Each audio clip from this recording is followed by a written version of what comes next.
শুভরাত্রি বন্ধুরা। দেখো বন্ধুরা, আজকে বানাচ্ছি আলু ভর্তা। এখানে শুকনো লঙ্কা দিয়েছি, পেঁয়াজ দিয়েছি, দুটো রসুন দিয়েছি আর স্বাদ মতো নুন দিয়েছি।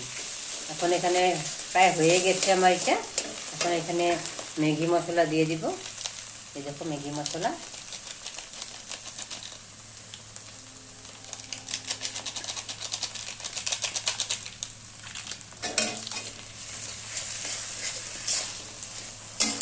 তোমরা এরকম বানিয়ে দেখবে, খুব ভালো লাগে খেতে ডালের সঙ্গে। আমার বড় ছেলে একটু খেতে খুব ভালোবাসে, তার জন্য আজকে বললো মা এটা বানাও, আমি এটা খাবো, তার জন্য বানালাম। বানিয়ে তোমাদেরকে সামনে নিয়ে আসলাম, তোমরা অল্প দেখো। আমার রেসিপি কমপ্লিট। যদি আমার রেসিপি ভালো লেগে থাকে তাহলে আমাকে কমেন্ট করে জানাবে। বাই।